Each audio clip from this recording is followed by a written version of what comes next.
mula sa sulat ni Apostol San Pablo sa mga taga-Efeso. Mga kapatid, mula nang mabalitaan ko ang tungkol sa inyong pananalig sa Panginoong Hesus at ang inyong pag-ibig sa lahat ng hinirang, walang humpay ang pasasalamat ko sa Diyos para sa inyo. Inaalaala ko kayo sa aking panalangin at hinihiling sa Diyos ng ating Panginoong Hesukristo, ang dakilang Ama, na pagkalooban niya kayo ng espiritu ng karunungan at ng tunay na pagkakilala sa Kanya. Naway liwanagan ng Diyos ang inyong mga isip upang malaman ninyo ang ating inaasahan sa Kanyang pagkatawag sa atin. Ito'y ang kaluwalhatiang inilaan niya sa Kanyang mga hinirang at ang walang hanggang kapangyarihan niya sa atin na mga nananalig sa Kanya. Ang kapangyarihan ding iyon ang muling bumuhay kay Kristo at nagluklok sa Kanya sa kalangitan, sa kanan ng Diyos. Kaya't nasa ilalim ng kapangyarihan ni Kristo ang lahat ng paghahari, kapamahalaan, kapangyarihan at pamunuan. Higit ang Kanyang pangalan kaysa lahat ng pangalan, hindi lamang sa panahong ito, kundi pati sa darating. Ipinailalim ng Diyos sa kapangyarihan ni Kristo ang lahat ng bagay at siya ang ginawang ulo ng simbahan. Ito ang katawan ni Kristo, ang kapuspusan niya na pumupuspos sa lahat-lahat. Ang salita ng Diyos.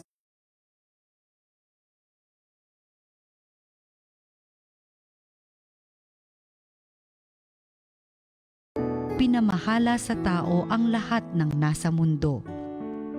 Ikaw, O Poon, Panginoon namin, laganap sa lupa ang iyong luningning, at hanggang sa langit laging pupurihin, aawitang lagi niyong mga bata na wala pang malay at sariling diwa.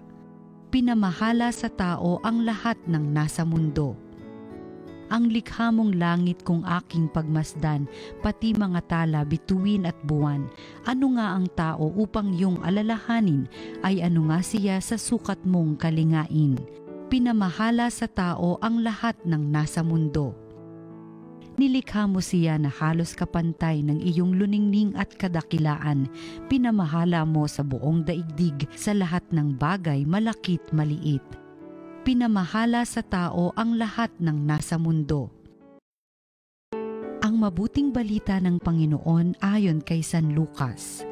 Noong panahong iyon, sinabi ni Jesus sa kanyang mga alagad, "Sinasabi ko sa inyo, ang sino mang kumilala sa akin sa harapan ng mga tao, ay kikilanlin din naman ng Anak ng Tao sa harapan ng mga anghel ng Diyos. Ngunit ang magtatwa sa akin sa harapan ng mga tao, ay itatatwa ko rin naman sa harapan ng mga anghel ng Diyos. Ang sino mang magsalita laban sa Anak ng Tao ay mapatatawad, ngunit ang lumait sa Espiritu Santo ay hindi mapatatawad. Kapag kayo'y dinala nila sa sinagoga o sa harapan ng mga tagapamahala at ng mga may kapangyarihan upang litisin, huwag ninyong isipin kung paano ninyo ipagtatanggol ang sarili o kung ano ang inyong sasabihin, sapagkat sa oras na iyon, ang Espiritu Santo ang magtuturo sa inyo kung ano ang dapat ninyong sabihin." Ang mabuting balita ng Panginoon.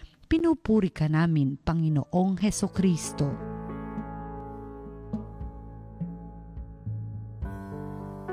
Magandang araw po sa inyong lahat. Ngayon na naman ay Biyernes, narito tayo sa ating programa, Salita ng Diyos, Salita ng Buhay, na kung saan inihahasik ang salita ng Diyos bilang regalo para sa atin.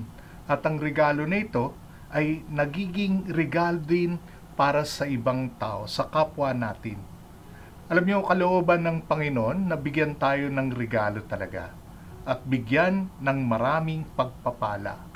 Pero ang pinaka-the best o pinaka-mahalagang regalo na iniaalok sa atin ng ating Panginoon ay ang pagbabago natin katulad ni Kristo. Maging katulad niya, makabahagi sa kanyang misyon at makapiling siya habang buhay.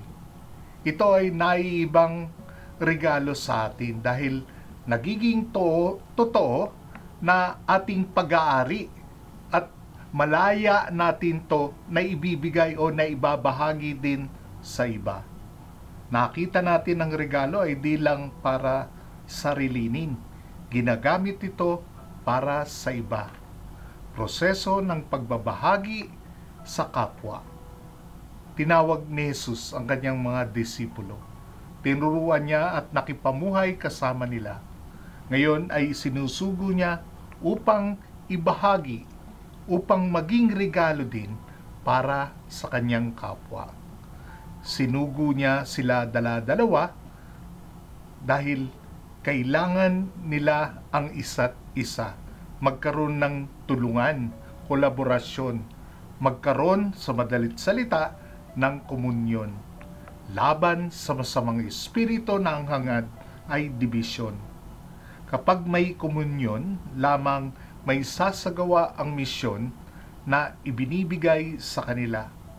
Komunyon ang mabisang panlaban kay Satanas na tinatawag natin the divider. Wala silang daladalang baon at pera para hindi rin sila umasa sa mga bagay na makabundo upang ang kanilang misyon ay maibahagi at itong grasya ng Diyos ay maibahagi sa iba. Ang tiwala natin ay tanging sa Kanya lamang. Ang Diyos ang magbibigay ng ating pangangailangan. Alam nyo, maging sa simbahan, kadalasan, kapag may proyekto tayo, agad-agad, ang pinoproblema ay yung pondo, pati kakainin. Okay, pwede ito, mahalaga ito, pero ang pinakamahalaga ay yung misyon. Nakapokus tayo kung paano natin may babahagi yung natanggap natin sa Diyos upang ito ay mapunta din sa ating kapwa. Sinabihan din sila na manatili sa tahanang tumanggap sa kanila at kainin anuman ang pagkain inihain. Tinuturo sa atin na huwag tayong maging pihikan daw o mapamili sa kung saan tayo komportable. Huwag mag-isip na baka naman mas mabuti ang pagkain o mas masarap ang pagkain sa kabila o mas komportable ang higaan sa susunod na bahay. Hindi ito maaari. Ang mga bagay na ito ay di importante dahil ang focus natin ay maibahagi ang grasya ng Diyos sa iba. Hindi tayo pwedeng maging tunay na saksi ng pagdating ng paghahari ng Diyos kapag tayo mismo ay parang nagtatayo ng sariling kaharian sa mundong ito. Sa Salmo Responsorio, sabi doon, ipamamalita nila ang iyong kapangyarihan at ang kadakilaan ng iyong paghahari. Ito ang focus ng mga kaibigan ng Panginoon at nagiging kaibigan para sa iba. Nagre-regaluhan, ipamalita at malaman sa lahat ang kabutihan at habag ng Diyos. Sa Ebanghelyo ni Juan, tinuturing tayo ni Jesus na mga kaibigan. Sabi niya, tinuturing ko kayong mga kaibigan sapagkat sinabi ko sa inyong lahat ng narinig ko sa Ama. Hindi kayo ang pumili sa akin, ako ang pumili sa inyo. Hinirang ko kayo at magbunga at manatili ang inyong bunga. At dinugtong pa niya, ito ang utos ko sa inyo, magmahalan kayo. Sa pagtawag at pagpapadala ni Jesus sa 72, sa Ebanghelyo natin ngayon, tayo din ay pinipili ni Jesus na maging kaibigan upang humayo at magbunga para sa Kanya. At nagbubunga tayo para sa Kanya kapag nakapagmamahal tayo katulad ng Kanyang pagmamahal sa atin. Binabahagi sa iba ang natanggap, nagiging regalo na masayang tinatanggap ng iba. Ngayon ay pinagdiriwang din natin ang kapistahan ng ebanghelistang si San Lucas. Si Lucas ay mabuting ehemplo ng kaibigan ni Jesus na ibinuhos ang sariling buhay upang ipamalita at malaman ang kadakilaan ng paghahari ng Diyos.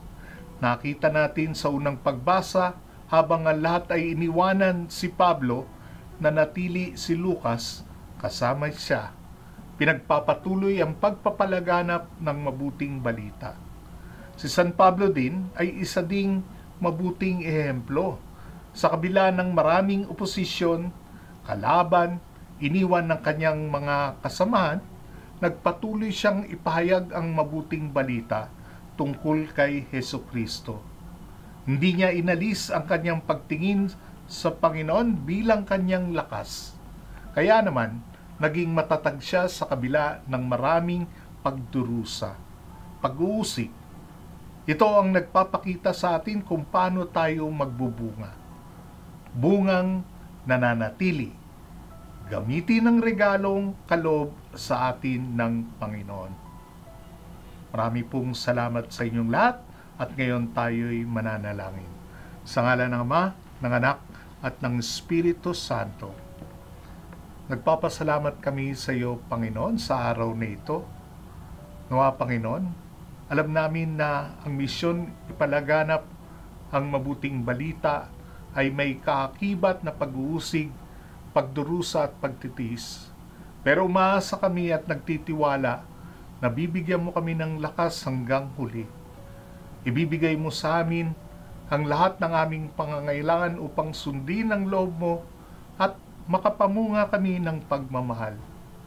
Pagningasin mo ang apoy ng iyong pagmamahal sa aming puso at sa mga taong aming tatagpuin.